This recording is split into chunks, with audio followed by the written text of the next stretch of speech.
இதை எங்கிருந்து ஸ்டார்ட் பண்ணலாம், எப்படி கொண்டு போகலாம் அப்படிங்கிற ஐடியா எனக்கு இல்லை. பட் இருந்தாலும் சொல்ல போகிற கண்டென்ட் இதுதான். ஹோண்டா எலவேட் காரை பற்றி தான் நம்ம பேச போகிறோம். ஆனால் பிஹைண்ட் த சீன்ஸில் நிறைய விஷயம் இருக்குது. ஏன்னா ஹோண்டா எலவேட் காரை வந்து ரிலீஸ் பண்ணுறது அப்படிங்கிறது பார்த்தோம்னா ஹோண்டாக்கு இப்போ ஒரு தர்ம சங்கடமான சுச்சுவேஷனில் இருக்கிறாங்க. வாழ்வா சாவாங்கிற போராட்டத்தில் இருக்காங்க. அதுவும் உண்மை. அப்படி என்னதான் நடந்துச்சு ஹோண்டாக்கு, இந்த காருக்கு பின்னாடி என்ன விஷயம் இருக்குது, டூ வீலர் மார்க்கெட்லேயும் சில ப்ராப்ளம்ஸை ஃபேஸ் பண்ணிட்டு இருக்காங்க ஹோண்டா. அதை பற்றி தான் இன்னைக்கான வீடியோவில் நம்ம பேச போகிறோம். சரியா? நீங்க நம்ம சேனலுக்கு புதுசா இருந்தீங்கன்னா மறக்காம சப்ஸ்கிரைப் பண்ணிங்க. சரி, வாங்க வீடியோக்குள்ள போலாம்.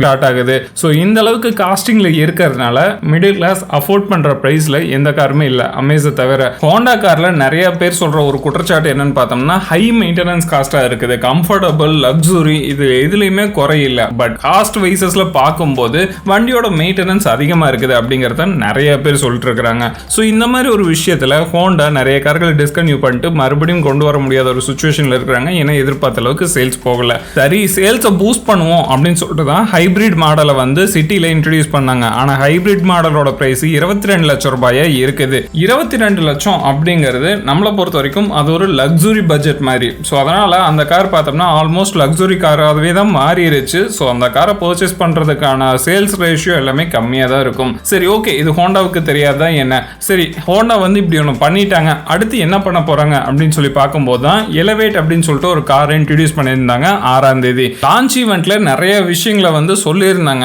ஸோ அதெல்லாம் பார்க்கும்போது அதை வந்து பேசணும்னா ரொம்ப மெஸ்அப் ஆகிற மாதிரி இருக்கும். பட் ஃபியூச்சர்ஸ் அதுக்கப்புறம் மற்ற எல்லா விஷயங்களும் கார்ல டீசென்டாகவே இருக்குது. அதில் எந்த ஒரு குறையும் இல்லை. மற்றபடி ஹோண்டா தரப்புல இருந்து வரும்போது இது வந்து வால்வா சாவா போராட்டத்தில் இந்த கார் ரிலீஸ் பண்றாங்க.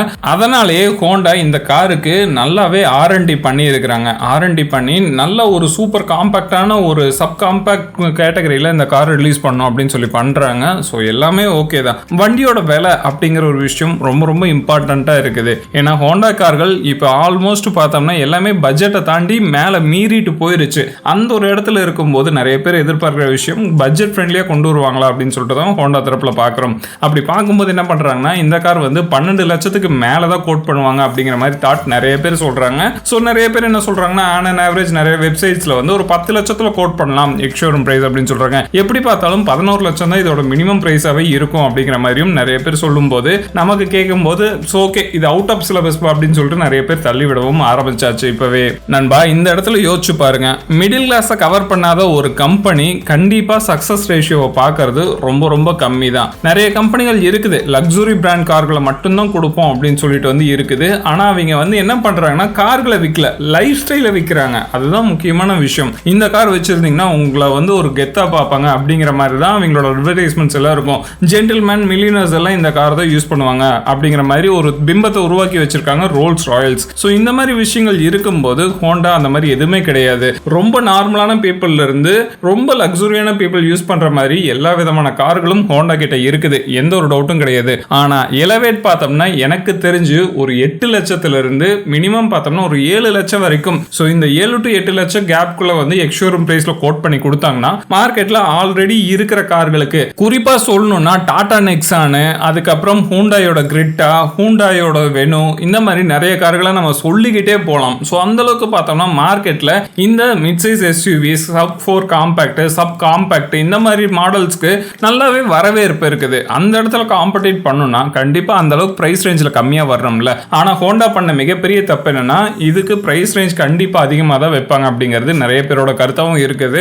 நான் எதிர்பார்க்கறதும் அதுதான். ஒரு 12 லட்சத்துக்கு வைப்பாங்க அப்படிங்கிற மாதிரி தான் நான் எதிர்பார்க்கிறேன். ஸோ அந்த பிரைஸ்ல கொண்டு வந்தாங்கன்னா சீரியஸா இந்த கார் வந்து நம்ம மார்க்கெட்ல ஹிட் ஆகுமான்னு கேட்டீங்கன்னா கண்டிப்பா செல்டாஸ் அதுக்கப்புறம் மற்ற கார்களை பார்க்கும்போது இந்த கார் ஒரு ஆப்ஷனா வந்து நிற்குமே தவிர மற்றபடி பார்த்தீங்கன்னா இது கேம் சேஞ்ச் பண்ணுமா அப்படின்னு சொல்லி கேட்டீங்கன்னா இது எந்த பிரைஸ் ரேஞ்சில் வந்து கோட் பண்றாங்க அப்படிங்கிறத பொறுத்து தான் இது வந்து கேம் சேஞ்ச் பண்ணும். மற்றபடி பார்த்தோம்னா சுத்தமா வாய்ப்பே கிடையாது. ஹோண்டாக்கு இதே நிலைமை வந்து நீடிச்சதுன்னா கண்டிப்பா 4 வீலர் மார்க்கெட்ல இருந்து இந்தியாவில் பேர் பார்த்தீங்கன்னா அவ்வளோ கார் வாங்க மாட்டாங்க.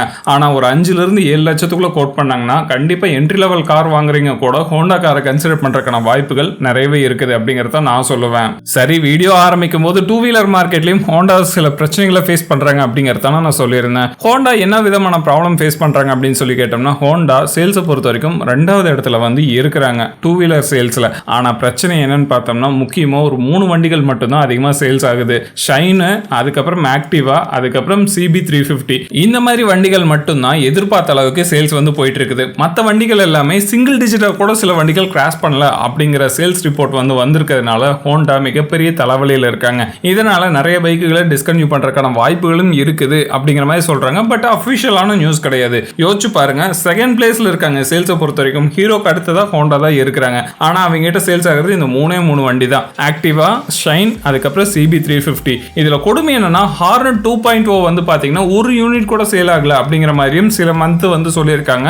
அது மட்டும் இல்லாம ஹோண்டால பிளேடுன்னு சொல்லிட்டு எக்ஸ்பிளேட் அப்படின்னு சொல்லிட்டு ஒரு பைக் இருக்குது. அந்த பைக்கும் எதிர்பார்த்த அளவுக்கு சேல்ஸ் போகல அப்படிங்கிற மாதிரியான கருத்துக்களும் வந்துட்டு இருக்குது. ஸோ இது ஹோண்டாக்கு மிகப்பெரிய பின்னடைவாக தான் பார்க்கப்படுது. ஏன்னா காம்படிட் பண்றதுக்கு 3 வண்டிகள் மட்டும்தான் அவங்களுக்கு பேஸ் லைனாவே இருக்குதே தவிர மற்ற வண்டிகள் எதிர்பார்த்த அளவுக்கு சேல்ஸ் போகல அப்படிங்கிறது தான் உண்மை. இப்படியே நிலைமை போயிட்டு இருக்குமா அப்படிங்கிறதும் டவுட் தான். ஏன்னா ஆக்டிவாங்கிற ஒரு ஸ்கூட்டரை வச்சு தான் இப்போ ஹோண்டா ஒப்பேத்திட்டு இருக்கிறாங்க. இந்த ஆக்டிவாவும் கம்ப்ளீட்டா வந்து ஸ்டாப் ஆகுது, இல்ல வேற ஏதாவது வண்டி வந்து லான்ச் பண்ணி மிகப்பெரிய சக்சஸ்க்கு வந்து ரீச் பண்ணிட்டாங்க, வேற ஏதாவது கம்பெனி பண்ணிட்டாங்கன்னா கண்டிப்பா ஆக்டிவா, அதுக்கப்புறம் ஷைன் இந்த மாதிரி பைக்குகளுக்கு காம்படிஷனா கொடுக்குற பைக்குகள் நல்ல சேல்ஸ்ல போச்சுன்னா சீரியஸா இந்த 2 பைக்குகளும் படுத்துரும். அப்படி படுத்துருச்சுன்னா ஹோண்டாவோட சேல்ஸ் வந்து அதல பாதாளத்தில் விழுகும் அப்படிங்கறதுல எந்த ஒரு டவுட்டுமே கிடையாது. அப்படி விழுந்துச்சுன்னா ஹோண்டா கம்ப்ளீட்டா இந்தியன் மார்க்கெட்டை விட்டு வெளியே போறதை தவிர வேற வழியே இருக்காது. ஆல்ரெடி ஃபோர்டு எப்படி வெளியில போனாங்க, நிறைய கார்களை வச்சிருந்தாங்க, பட் சேல்ஸ் எந்த அளவுக்கும் போகாதனால வெளியே போயிட்டாங்களே.